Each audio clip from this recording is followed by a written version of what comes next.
Hello, Garland Nixon here, and we're hanging out with the one and only Crypto Rich, and we got lots of stuff to talk about. Let's talk.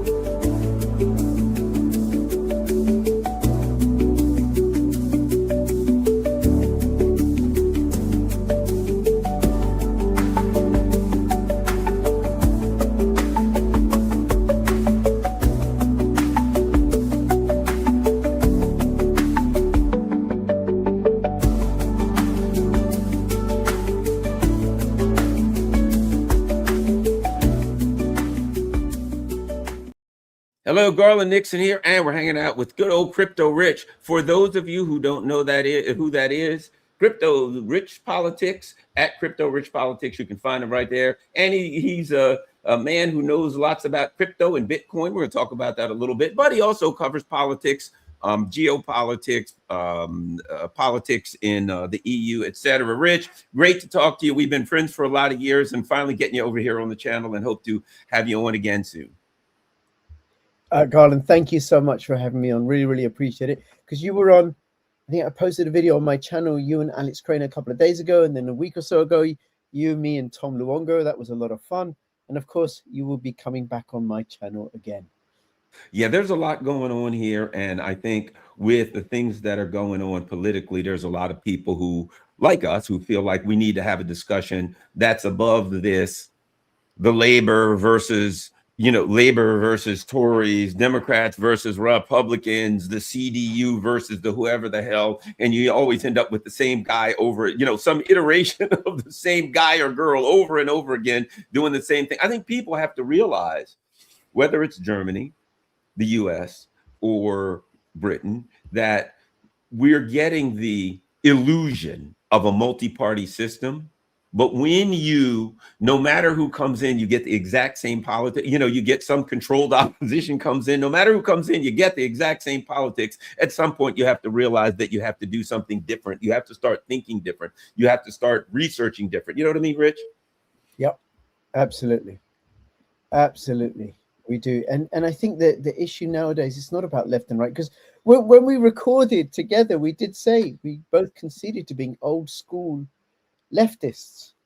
You from the US progressive tradition, me from the British old school left tradition. But now it's about sovereignty and freedom and opposition to tyranny and authoritarianism and the digital IDs and CBDCs that are being rolled out. Well, just before we get going, you make a good point that I think has to be we got to comment on, and that is something that's happening. In the US, they say a third party. We need a third party, right? If it's in very European countries, they'll say, look, we need another party, right? Well, we get party after party, and when you get a party, eventually they get money involved, they get special interest involved, and they take over the party, and you get the same party. They know how to deal with another party. One of the terms I've been using recently is a third force. A force that says you can be a lefty, old school lefty, not this weird new definition of lefty that only means you support trans rights or something like that. There was a time I actually saw someone in that they said, oh yeah, Garland's a lefty. And there was a person in there that says, oh, well, he supports all that trans rights and stuff. My dad was a longshoreman. So lefty for me, when you say left, those lefties that I grew up, they were anti-war. They were hardworking people who got up and put on a hard hat and went out in the cold or the hot and loaded ships. You know what I mean? They were very suspicious of big corporations and concentrations of power. You know what I mean? Now, when I say that, when I listen to a right-wing, so-called crazy right-wing conservative, it's pretty much the same types of people, right? There was nothing about the trans rights or, kids getting sex change. No, that stuff doesn't have anything. That is this new definition that doesn't have anything to do with the left. You know what I mean? It's this ultra liberalist stuff. So they've redefined the left and redefined the right. So they don't even mean anything anymore. There's like niche cultural issues that have nothing to do with us paying our bills, feeding our families, and having the right to say what we want. They've redefined that so they can take all of that away from us and still call us left or right. Yeah. Well, what's interesting with that, all that intersectionality, that, you know, the DEI, diversity, equity, inclusion, whatever it is, about the trans agenda, and, you know, rights for immigrants and everybody else, and Muslims and all of that, LGBTQ plus whatever, right? There's no mention of class. Because if there was, it would be like, hey, wait a minute, right? Wait a minute. There are class issues at play. They never, ever talk about class, because that would expose them, the powers that be, and how they're abusing their power against us. Well, you know, as an example, my dad, who was, you know, a black man from way back when, in the, you know what I mean, in America, when things were very apartheid. But listen to this. He worked on the longshoremen. So when he started, they call them gangs. In other words, they were shifts. There were groups of people that worked together, right? You were in this gang, and they'd even name them. And this group of people, they'd call you in and you'd unload a ship. And these were the people that you worked together with all the time. Well, back those, you know, 50s or whatever, they had, the gangs were separated by, they had the black gangs, they had Irish gangs, they had Italian gang, you know what I mean? They had Polish gangs. So they would literally separate the people that worked together by their ethnicity or background or what country they came from, right? But here's the thing, they all understood. They all needed the same, had the same economic needs. So even though they were arbitrarily separated, and sure, unfairly, absolutely, and all that thing, when it came to they needed a raise, or they wanted to make sure they had proper health insurance or whatever it was, right? The Irish gangs, the black gangs, the Italian gangs, the Polish gangs all came together because they had the same economic needs. They understood this is about economic needs first and foremost. When I got to go home, I got, you know, 4.5 kids or whatever it was back then, 3.5 kids and a pickup truck and a car and a wife that needed with another kid on the way, those kinds of things. And they understood they all had that.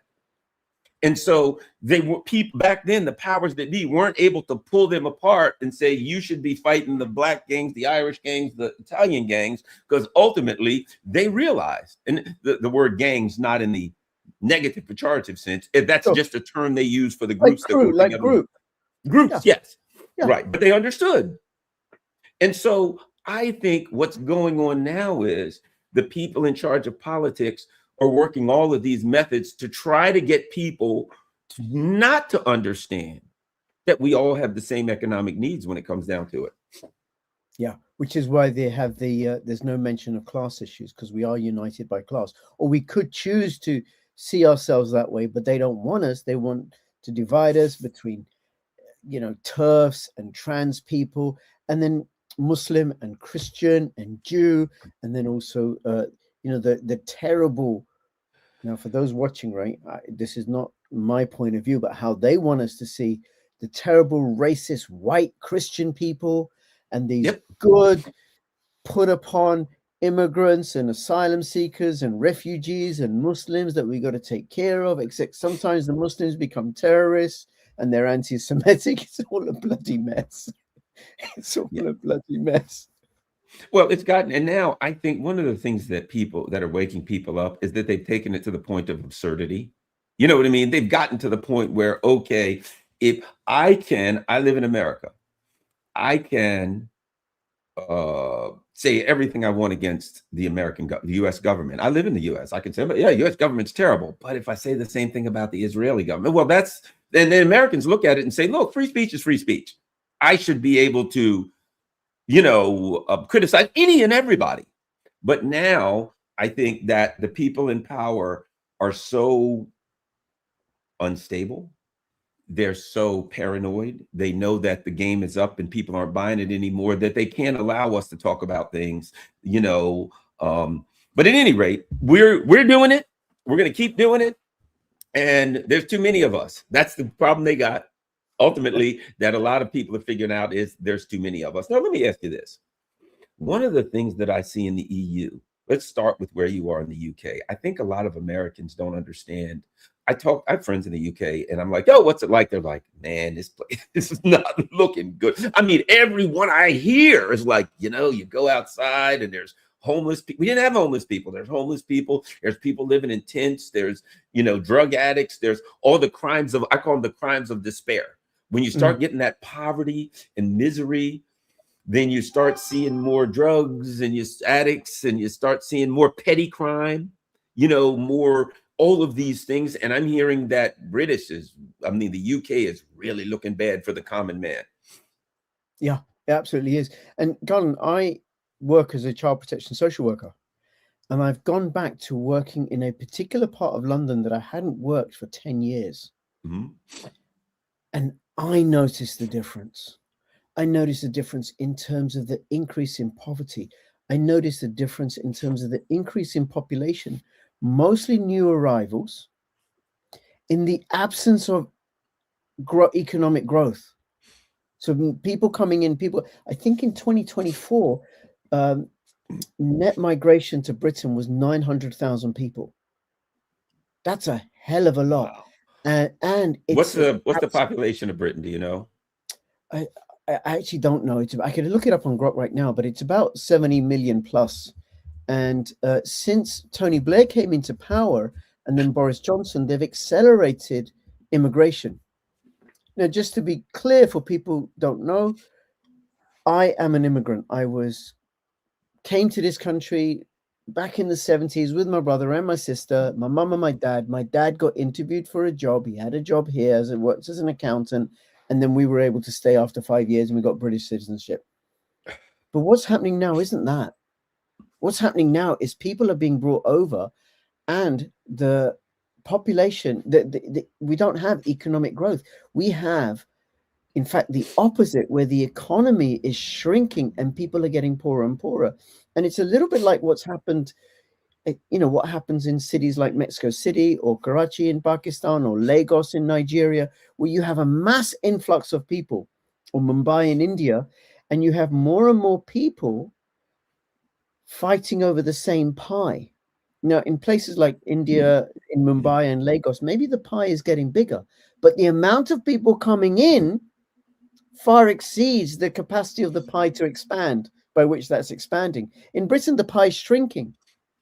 So then what I notice is local people, indigents, white people, struggling for the same resources, poor white people struggling for the same resources as these new arrivals. Like, for example, these entry-level jobs, working in cafes and restaurants, Uber drivers and everything, done by new arrivals, migrants. But there's 1 million young unemployed in Britain. They've been cut out from those jobs. And then it's how the British Empire has used population movement as a form of weapon. Bringing in Indian workers, people from India into South Africa, into Kenya, into Uganda, to undermine local labor forces. Or where there's in India, when they rule out India, the Muslims are in a minority, they favor the Muslims. And then the Hindus turn on the Muslims, because the resentment that the British have stoked. And where the Hindus are in a minority, they favor the Hindus. So then we have this mass movement of people into the same countries that had all the lockdown policies: Canada, Australia, New Zealand, the European Union, Britain, and Ireland. It's horrific what's happening in Ireland. I don't know if you've ever been to Ireland. No. Oh, it's beautiful, absolutely beautiful. Ireland is homogenous, Right. Roman Catholic, not an imperial nation. And I think in the last 10 years or so, maybe even less, 20% of the population is now Muslim. Wow. And I was talking to a colleague of mine about this, right? And she was saying, yeah, but, all these people coming in, it's payback for imperialism. Ireland never conquered anybody. They suffered under the English for 800 bloody years. So, but it's a way of destroying culture, destroying religion, destroying the fabric of a society. People coming into Ireland from Georgia, Algeria, Africa, Pakistan, Afghanistan, Iraq. So then there's no cohesiveness. And it's something that Amazon discovered many, many years ago that if you have a racially, religiously heterogeneous workforce, they don't unionize so easily. Well, let me say this also, and that is that the ruling elite, the elite class, the nobility, whatever you want to call them in any given, the people with all the money, we do that. One of the things that they need and they always want is a permanent impoverished underclass. Yeah. It does a couple of things. Number one, if you go to the mansions of the wealthy, they'll be like, oh no, we've got to do something about this, illegal immigrants. They'll say that. You go to their mansions and who's cleaning their mansions? Who's working, who's cleaning the pool, who's doing, and go to their businesses, who's working for them, who's doing their building the things, who's working at the right. They deliberately want a underclass that, number one, they can pay them less, drives down the cost of labor for them. Cui bono, who benefits, right? That's the thing about it. If you look at this the immigration thing, who benefits? The super wealthy. Oh, they'll say, oh yes, we're with you, we're going to do something about this immigration, as they load up their businesses with people that they can pay much of nothing. And if you're an illegal immigrant, they don't even have to go by the rules of what to pay you. They don't have to go by the rules for a safe workplace. They don't have to go by anything. They can bring you in, pay you below the bottom dollar, treat you however they want to treat you. And like, as you said, meanwhile, the person who, if they hired the indigenous person, the person that's here in this particular country, they'd have to pay him a minimum certain amount. Then they'd have to pay taxes on it to the government. Then they'd have to make sure that they went by the rules for a safe workplace. They don't. So the truth is, if you look at who benefits, I got to add this. What's interesting is you said in the last 20 years is when this thing's really exploded, right? Mm. And here's what I have to say. And what else? The war on terror. You notice the war on so-called terror, right? Where they went to these countries that conveniently happen to have a lot of oil, just a coincidence, right? And they had wars and all this kind of stuff. And they, at the same time that they work to kind of dominate these regions and create conflict zones and do all of this kind of stuff. And they also utilize that chaos and instability in those regions to import lots of people in here for a permanent underclass, a cheap working class, and to cause the same kind of chaos and instability. And basically, to me, the EU has been turned into a conflict zone, into a zone of chaos. Yeah. And underneath it all, Garland, underneath it all is the collapse of the currency, the fiat currency system. And underneath that is the fact that the UK and the European Union, well, actually, the UK is a little bit different, but because it has plenty of hydrocarbons, but Europe has no raw materials, it has no collateral, there's nothing. So the only way that it can actually have any sort of power is through the imposition of its regulations. Climate change. No development for you, Tanzania. You gotta use cobalt batteries, right? And financial extraction through the City of London. That's the only way it's got of making money. So, go ahead. Go on.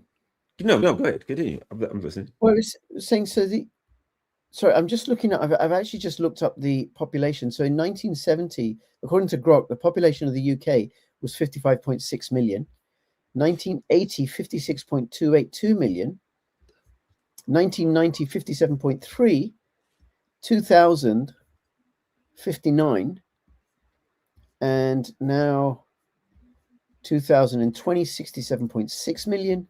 And now it's 69.5 million. So we've had a 0.6% increase over the last year, 0.666 over the year before. I mean, the percentage increase, year-on-year increase, really started going up around about the war on terror, 2000, 2003. Actually, no, it started going up 1997, which was when Tony Blair was first elected. Before that, it was about 2.25 mostly. And then after that, it's just jumped up because he's done a lot to destroy the English Constitution, to destroy structures of power that give inherited structures of power that give English people a say, like setting up the Supreme Court. And of course, he is allied to the WEF, that lovely group of people that want to make us happy by feeding us crickets. And the other thing you're saying about impoverishing everybody. So one of the things that they don't want is they don't want a middle class, because middle class is resourceful and resilient, not so easily led, because they have their own resources. So it gives them a certain level of independence from government control. So let's bring in loads and loads of people and make everybody poorer, and then slowly we diminish and destroy the middle class. And anybody who criticizes it, like you and me, Garland, we are far-right white supremacists. Yeah, well, exactly. They've already got that teed up ready for you. You know what I mean? And you can see their desperation in some of the sanctions that are happening. People, they're doing that to scare people. Like, you better not say anything that we don't like, because if you do, we will basically unperson you. You know what I mean? When you're saying you can't buy food, no one can help you. If someone tries to help you, you're sanctioned by the EU, and particularly like Jacques Beau, a guy who doesn't live in the EU. I think it's not an accident that he lives in Belgium. I think he lives. He's a citizen of a country that's not that's not an EU country, correct? Yeah, he's a Swiss national living in Belgium, and because of the sanctions that they've put on him, he can't go home. He can't go back to Switzerland. And of course, he doesn't have any right of appeal. It's an executive decision, because he used readily available information to say the European Union is losing, Ukraine's losing, and Ukraine's gonna lose. You can't be saying that. And isn't this what they said in the Soviet Union? They wouldn't let you travel, you'd get sanctioned, no right of appeal. And then we have that being proposed by Starmer, where again this year they're talking about, in the year coming 2026, they're going to cancel a whole load of other local council elections. They want to get rid of trial by jury, where the sentence is less than 3 years. And then also they want to reduce people's rights for appealing against court decisions. And that's an easy get from a guy who came from the whole, the whole life's been the legal system. And that's an easy one. You know what they do? Here's what they do. Okay, the sentence is less than 3 years. So I can only give you 3 years, right? I give you 10 charges. Every one of them is less than 3 years. I convict you on 10 things. And now you get 30 years. You see what I mean? The game is, people think, oh, well, it's only less than 3 years. So they can't give me less than 3 years. Well, guess what? Well, they convict you on 5 charges. Each one carries a sentence of 3 years. Guess what? You just got 15 years. So there's still no limit of what they can give. They just take the same thing and turn it into multiple charges. And there you go. And once that, what you do is you weaken the ability of the people to have input in governing and to have input in their daily lives. What little they have now. I mean, in reality, you put in the Tories, and then they do what they're going to do. Oh, great, we'll switch to labor. And they give you an option. You know what I mean? Heads I win, tails you lose. So you already have no input in governing. If they only give you a couple of options, and each option is the same guy working for the same people. And now they say, let's move that to the court system, where now, if you protest against something that we don't like, we come up with a crime that gives you 2.999 years, and we charge you 10 times with it. It's obvious what's going on. Yeah. And there is something really important about juries that I don't know many people know, which is jury nullification. You know what that is, Colin? Explain it. Okay, so let's say I'm up for some criminal offense, right? Which is now a crime. Like it's become a crime. Like I access some service by using a fraudulent digital ID, or not using a digital ID at all, right? And then I've broken some new crime that's come into place. So then I'm on trial, and the jury find me guilty. Or I'm actually guilty of the crime. The jury can still find me not guilty. That's jury nullification. And it's a really important constitutional bar against authoritarian overreach. I remember a case, I don't know, 20, 25 years ago, some anti-war protesters, they smashed up an airplane that was going to be sending arms to Indonesia against Indonesia's then dictatorial government. And these protesters, they went on trial. They said, yes, we did it. And the jury found them not guilty. Yep. Because the jury said they were committing a crime. Yes, they were committing a crime in order to prevent an even bigger crime. Well, then the government doesn't want that. The government wants to be able to bang up who they want to bang up for whatever they want to bang up for whatever trumped up crazy charge they're making, including, I just got to say this, right? Because this Labour government want to make it an offence to commit Islamophobia, to somehow insult or denigrate Islam. Now, people got to know I'm a Muslim. I'm married to a Christian. My brother's he's a Muslim lecturer and author in Muslim politics. His wife is Jewish. I'm for all people. I don't want a law that says you can't criticize Islam, because it is a philosophy. People can move in and out of it. It's not a good idea to move out of Islam generally, because in many Muslim countries, apostasy is a capital offense, right? But people can and do, but people can come into it. It's a philosophy you can adopt. And making it illegal to criticize Islam, but not Christianity or Judaism or Hinduism, that is stirring the pot. Well, here's the other part. There's another part that's important, and that is this.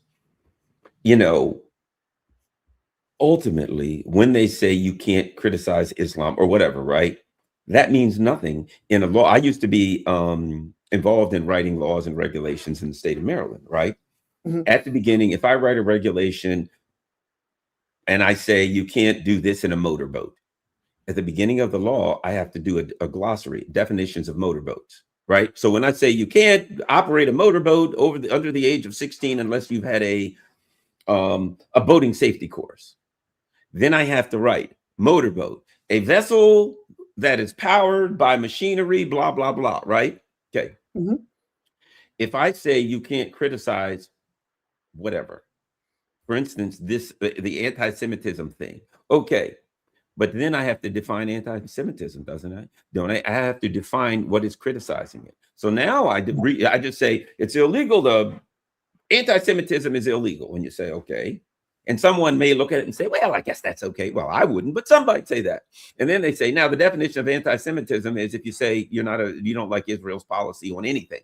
You see what I mean? So I then say you can't criticize Islam. Well, what does that mean? Well, that means if you say you don't like what Saudi Arabia is bombing Yemen, or if you don't like the UAE doing something in Sudan or Somalia, or if you like, you know what I mean? So I then redefine criticize. It's illegal to criticize Islam, but then I simply redefine criticizing Islam as some political act that I don't want you to do, and it's not what you thought it was. So there's always a back door in you. It's illegal to do X. And then I define it in such a broad way that I can, no matter what you do, I can say, you criticized X, you did this, and so therefore I can go at. So anytime they come up with a new law that says you can't do something, they just redefine it so broadly that they can put you in jail for anything.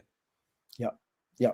And actually, what you're pointing to is the difference between canonical law in the European Union and the common law in England, and also that shapes the United States, which is that you can do anything you want to do except where it's forbidden by government, by parliament.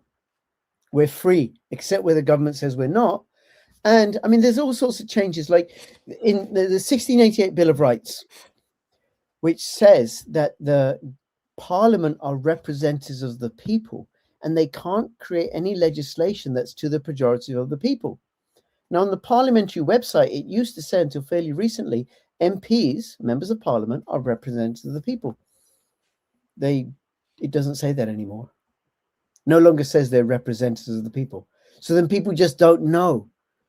And the access to these rights that we have has been hidden from our view. Like the way the Americans know their constitution and their Bill of Rights, people in Britain don't know that there's an English Bill of Rights.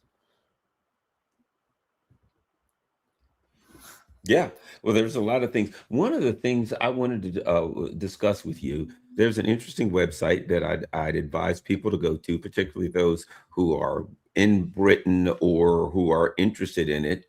No Tax for War. Your taxes are funding genocide and war crimes. And this is a website and a movement. And I think it's very, very important. Can you tell us what you know about it's notaxforwar.com. What do you know about this movement? What do you know about what's happening with it? Okay. Thank you, Gavin. This is something that's really close to my heart because I'm opposed to war. I don't want the government, UK government, taking money, printing money, creating money in order to manufacture arms so that they get dropped on people in foreign lands. I don't want them being dropped here either, right? Just to be clear. So notaxforwar.com was set up by an anti-war campaigner who didn't want government spending money to kill people in other countries. And what he came up with was this system that, as far as I can tell, is really, really effective. And it probably works in every single country that has ratified international conventions or treaties against genocide or terrorism or the funding of terrorism. And that's most UN member countries. It also will work in any country that recognizes trusts and trust law, which Britain does. So here's how it works. It works really well for small businesses and self-employed people, that they withhold their tax using this process. And what this process is, after working out what your tax liability is, sending a trust document which people can download from the website. And the trust document says, I owe HMRC, Her Majesty's Revenue and Customs, His Majesty's Revenue and Customs Service, this amount of tax. I can make HMRC are the primary beneficiary, and they can have the money provided they can demonstrate that none of this money is going to be used in violation of the International Criminal Court Act or the Terrorism Act. Now, those two statutes is where the British government has taken international conventions and treaties against genocide and terrorism and passed them into domestic law. So we actually have domestic law that makes it a criminal offense to indirectly or directly give any money to any organization that funds, facilitates, or supports genocide, war crimes, crimes against humanity, and acts of terrorism, as defined by those statutes. So Britain's foreign policy, as evidenced by its recent actions in Yemen, as evidenced by its recent actions with regards to Israel and Ukraine, are violations of the International Criminal Court Act and the Terrorism Act.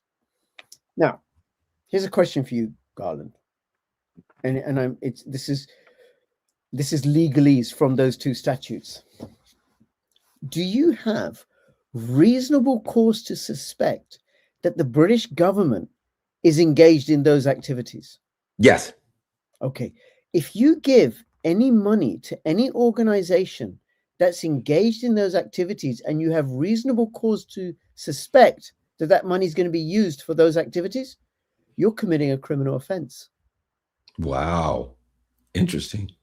And it works like this. So, for example, there are prescribed organizations. You, Garland, couldn't come to me in Britain and say, hey, Rich, give me some money for this prescribed organization, or give me this money, I'm going to use it for this organization.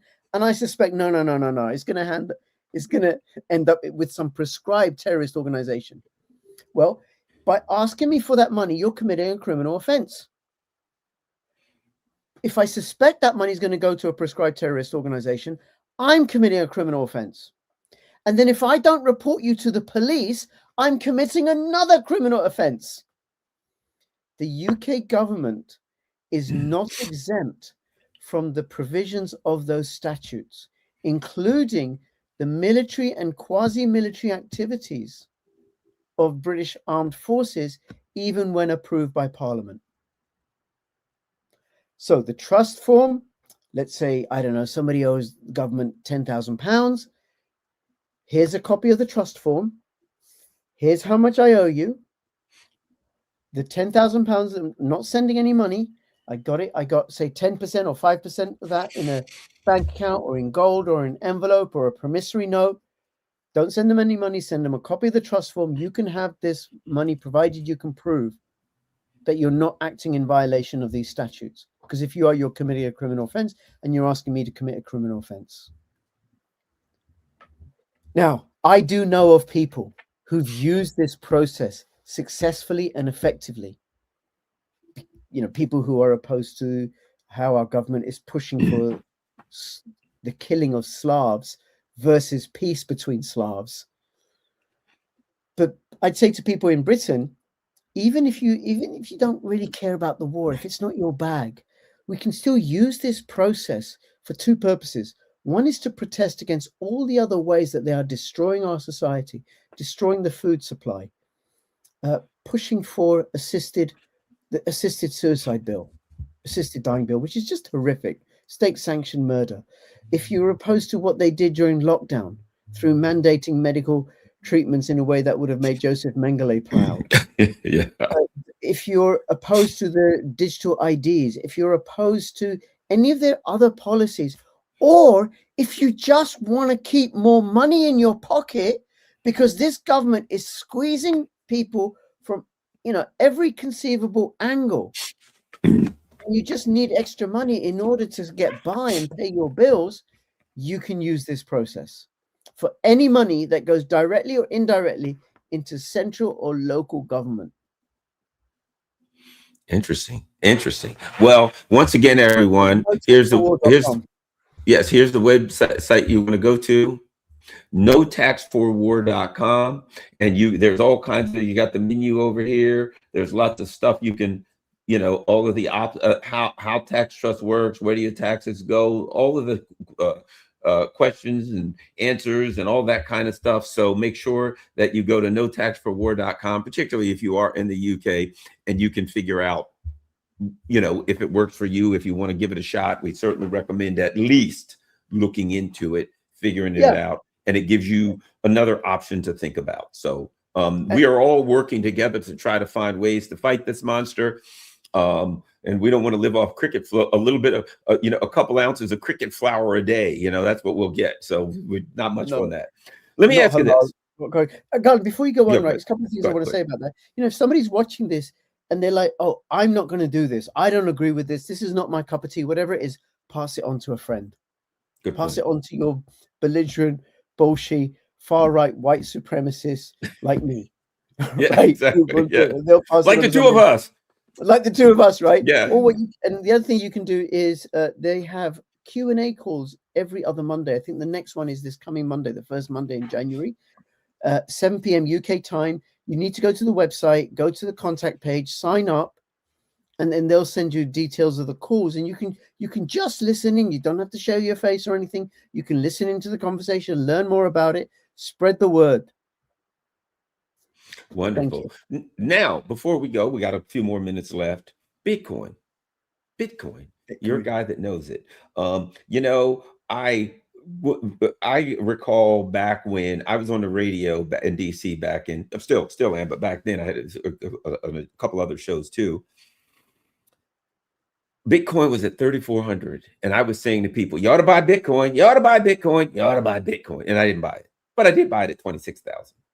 Probably should have bought a lot more. But now there's discussion. Stay away from Bitcoin. It's going to crash. Now it has dropped off some, and people are like, oh my gosh, get out. And I'm like, dude, I bought it 26,000 and it's, you know, still at 88 if you think I'm getting out. And I had a friend who like dropped all of his, like it dropped like 30, 40, 50% or something in 1 year back then. And a buddy of mine said, I'm out of here. And he was out of there.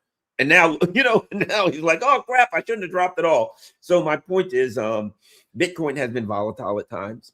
There have been various indicators that didn't actually indicate reality. Now we're hearing everything from get out of Bitcoin, it's done, to, hey, the US government's going to let people pay their taxes and things like that with Bitcoin. So trillions are coming in, right? So we're hearing competing narratives about Bitcoin. Your thoughts on Bitcoin, what it is, where it's going, what, and I know it's all guesswork, but not necessarily. Informed speculation is not guesswork. Your thoughts, Bitcoin. Okay, so one thing, a very quick education of Bitcoin. None of this is investment advice. I imagine there are people watching this show because you don't cover crypto, gold, silver, Bitcoin. Right. They'll have some notions about Bitcoin being a Ponzi scheme and all of that. It's absolute nonsense. It's not. It is, one way of looking at it is if we were able to exchange gold over the internet, well, Bitcoin would be that. Right. In many respects, you could consider it as digital gold. It's a very crude explanation. It has many of the qualities of gold and silver, except for physicality. Right. It doesn't have physical form, but it's limited in supply. It's pretty fungible generally, for most purposes, which means that one Bitcoin is the same as another Bitcoin. That's fungibility. Right. One stick isn't the same as another stick, which is why we don't use sticks for money, right? 1 ounce of gold, 99% gold, is like any other 99% gold, right? So that's fungible. It's divisible. It's incredibly portable, and it operates outside the banking system.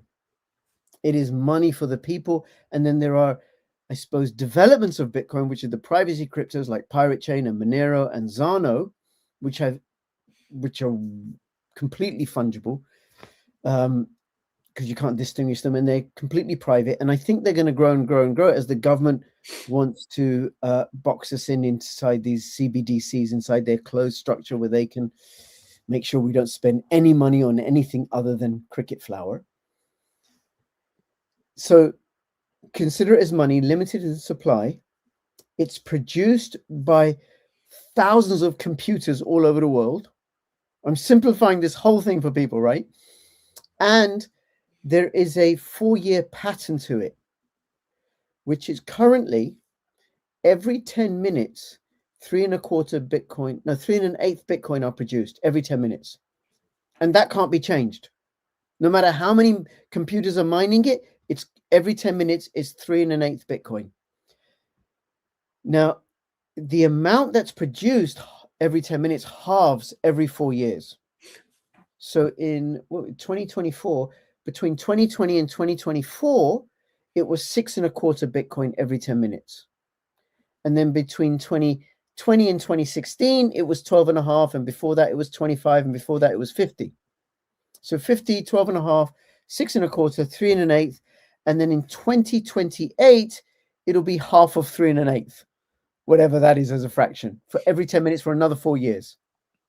So it has this diminishing supply that can't be changed against increasing demand over time, because you have more and more infrastructure being built, more and more wallets that you can keep it in, more and more exchanges, more and more use cases, more and more, and last couple of years or so, more and more big investors moving in, like BlackRock, banks being allowed to buy and sell and hold Bitcoin on behalf of people, exchange traded funds, more and more applications, more and more uses for it, more and more countries accepting it, like in El Salvador, where it's recognized as a currency.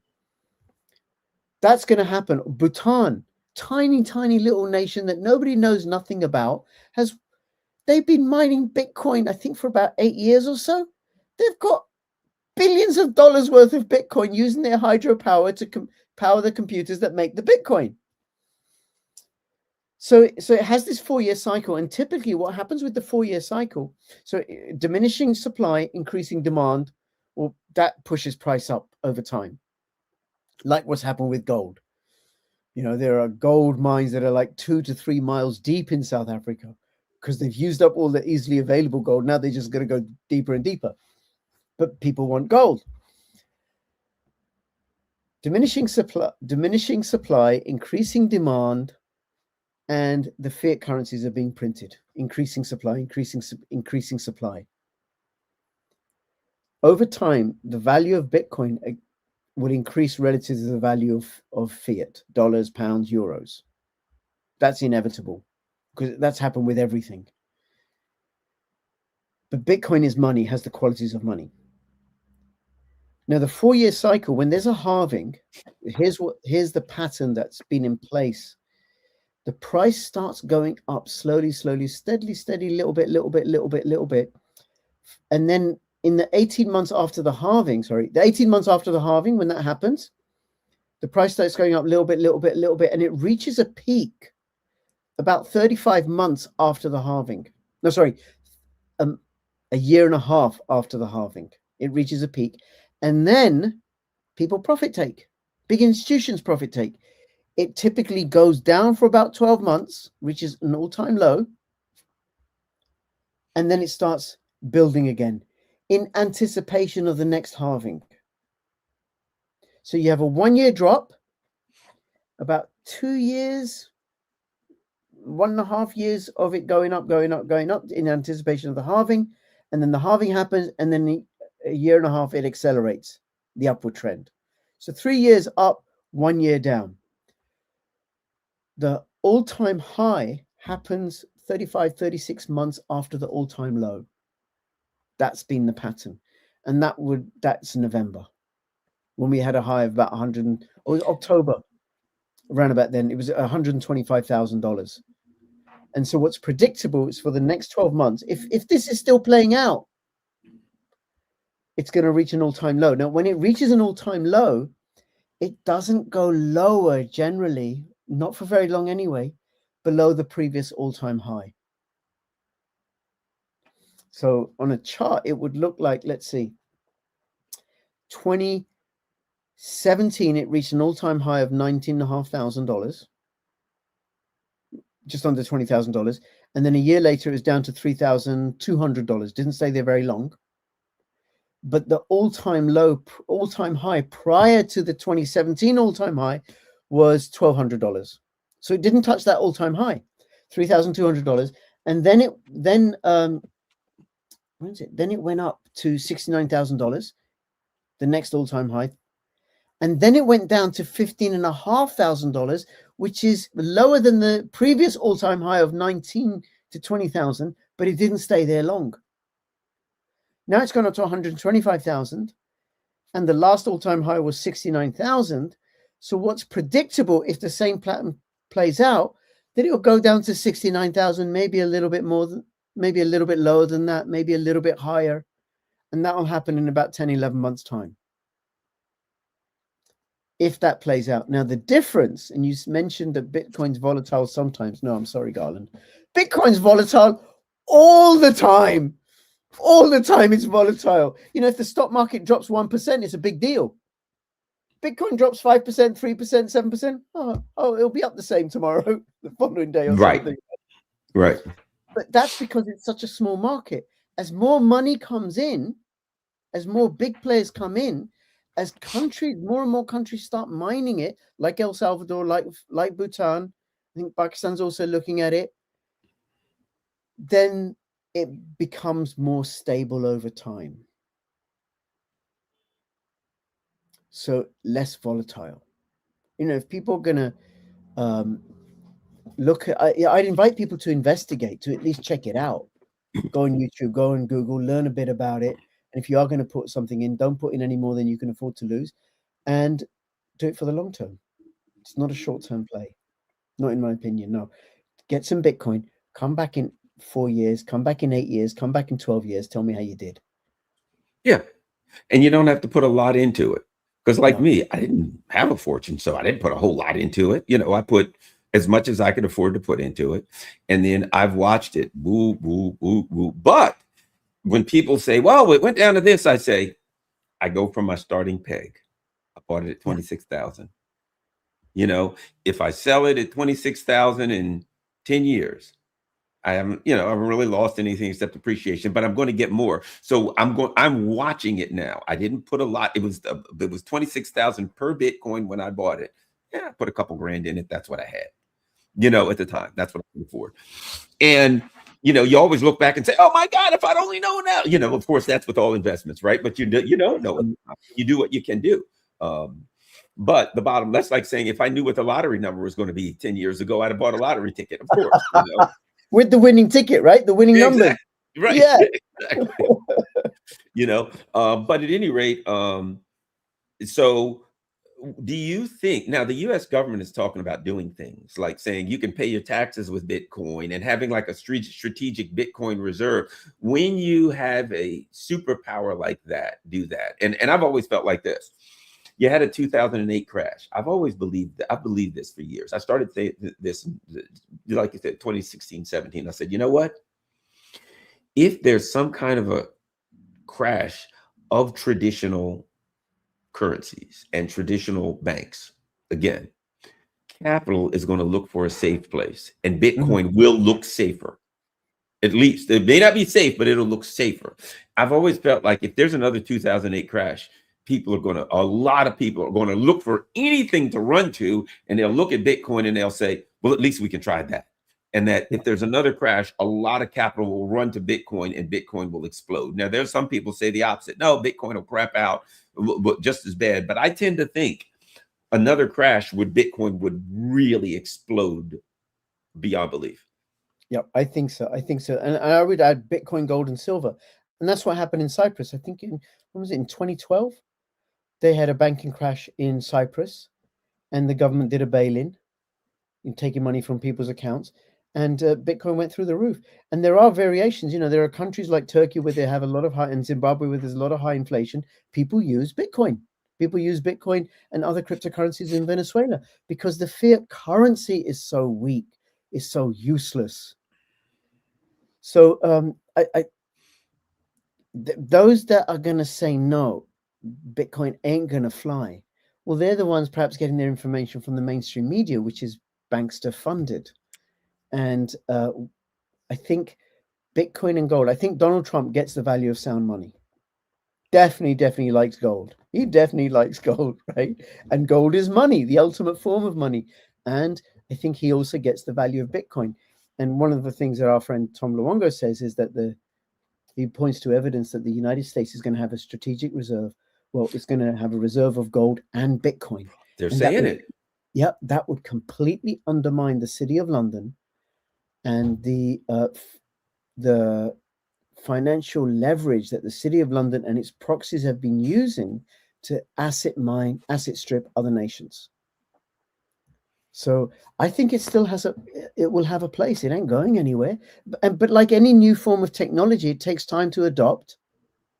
You know, perhaps, Garland, a few thousand years ago, our predecessors were chatting to each other, our forebears, over StreamYard or Zoom or Riverside or something. And they're saying, listen, we've been using beads for thousands of years. This new thing, with these shells that are coming in, do you think they're going to take off? Or whatever it is, whether we're using shells and now these beads, are they going to work?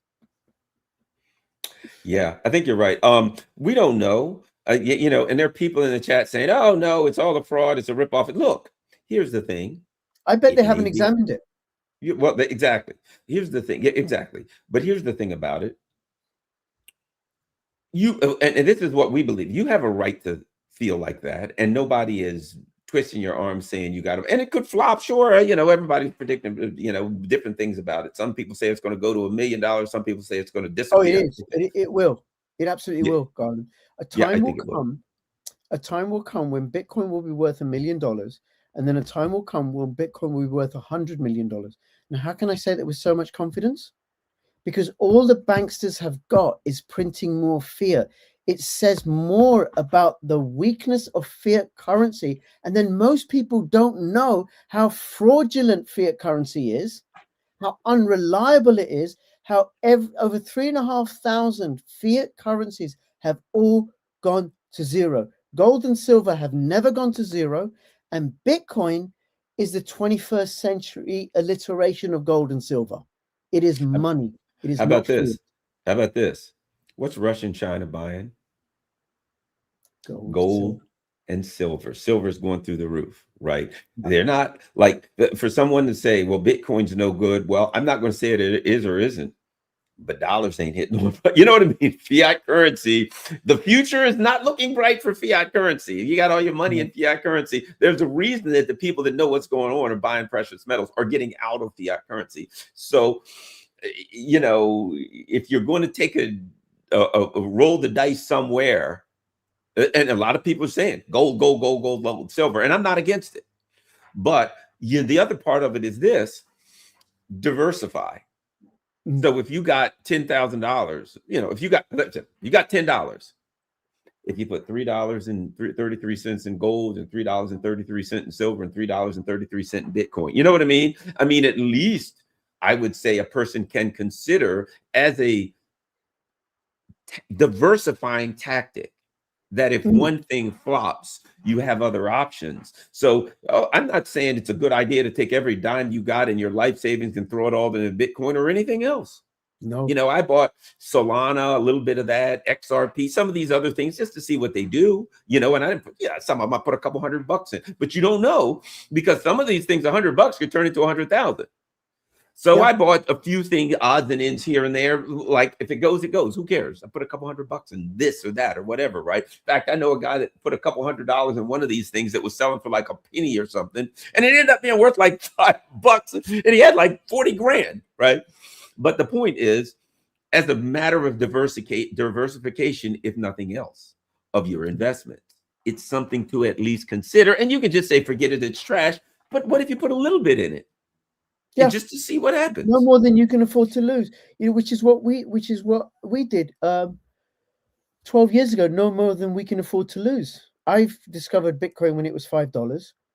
There wasn't much information about, and I watched it for a few months, and then my first Bitcoin cost me $15. I made a really terrible mistake, like your lottery ticket mistake. I didn't buy enough.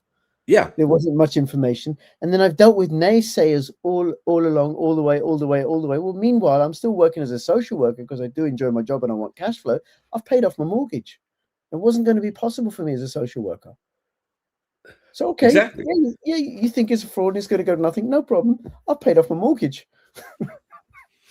I know a few people that have done very well with Bitcoin. So again, if I'd have been if I hadn't listened to him, I had a buddy of mine some years ago, and he was always involved in these, you know, things. Okay, I'll try to make money this way or that way. And he came to me saying, hey, there's this thing called Bitcoin.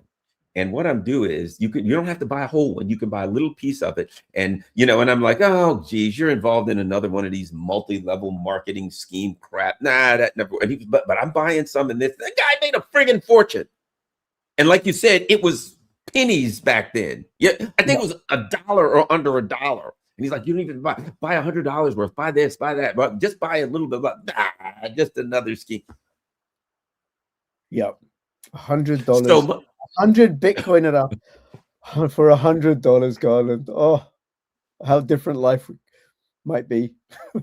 Exactly. So, you know, I ain't going to say I'm not a naysayer. I'm not going to say I'm not in favor of it. I'm just saying there's the diversification of investments is always a good idea. And as you said, if you invest no more than you can afford to lose, if you say, well, you know what, I can put $100 in it. If I lose that, who cares? Right? In anything, put $100 in it. As a long-term play. Yes. Because the $100 might be worth $50 in a few months' time, but or it might be worth $150. Come back in 8 years, come back in 12 years, then tell me how it did. And you don't have to buy a whole Bitcoin. You can just buy a portion of one. And the thing that I would say is that what Bitcoin offers us, and especially the privacy-focused cryptocurrencies like Pirate Chain, like Monero, like Zano, and there's others, it's our exit hatch, our escape hatch from the central bank digital currencies where they can surveil and track everything. And one of the things I want to say, I want to give a shout out to, there's a website, sentinel.co, sentinel.co.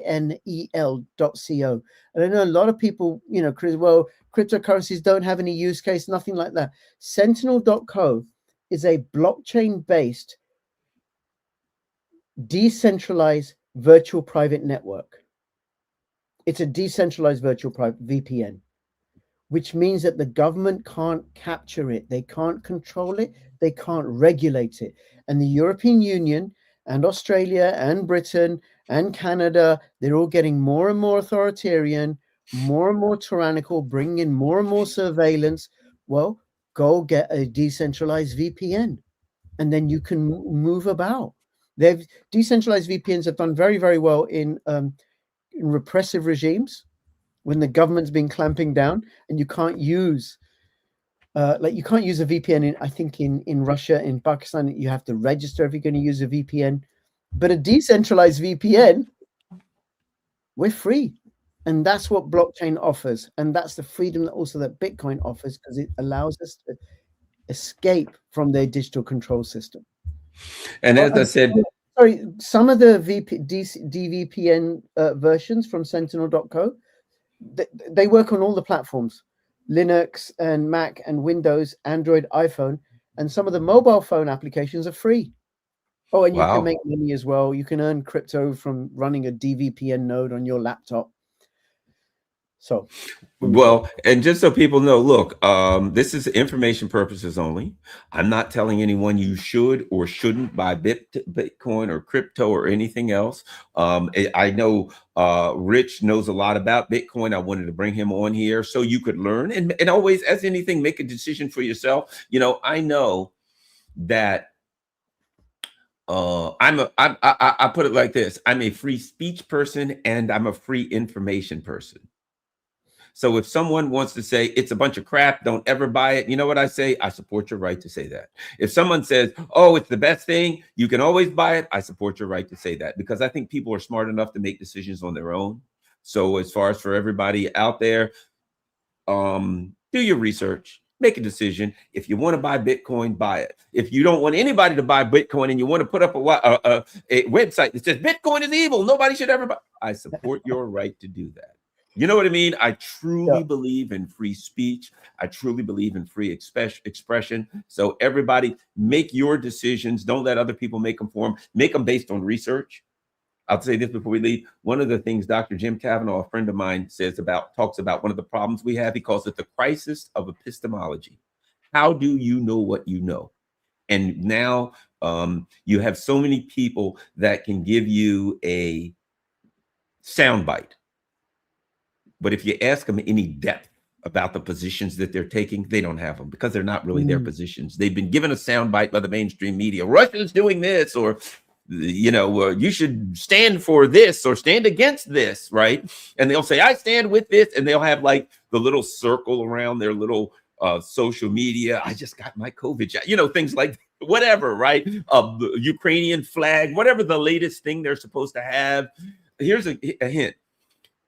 If the social media gives you an option to put one of those things around your picture, yeah, you'd probably be in head. So that's my point.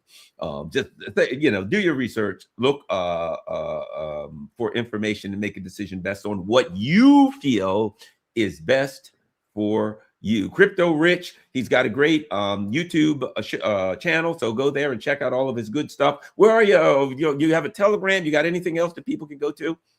I have a notice only Telegram. People can't comment, but I just post the videos. Crypto Rich Politics, it was politics only, which is going great guns thanks to fabulous guests like yourself, Garland, and Tom Luongo and Alex Craner. And it is macroeconomic analysis. I do have I'm also on Odyssey, and Rumble is Crypto Rich and Crypto Rich BTC, where I've done the crypto stuff, but I've not done that for a few weeks now. Oh, we're very busy. All right, thanks a lot, everybody. And as I said, Garland, check this out. Look into these things for yourself if you choose, and if you don't even bother to look into them. Live your life, enjoy yourself. Don't trust the people in power. How about those three things? And the most important thing you can do, the most critical thing you can do, keep in mind, all of us people on YouTube or Odyssey or whatever, right? We don't have, you know, Walmart and Lockheed Martin and BAE giving us advertisement money. None of us. Most of us are making much of nothing. We're doing it because we love it. So the most important thing you can do, any of these channels, if you have the wherewithal and you feel that you want to donate, do that. But the most important thing you can do is share these shows on all your social media platforms. We don't have any other way to get them out, and people have a right to see this stuff and make a decision as to the direction they want to go. Share it on all your social media platforms. Make sure you like and subscribe.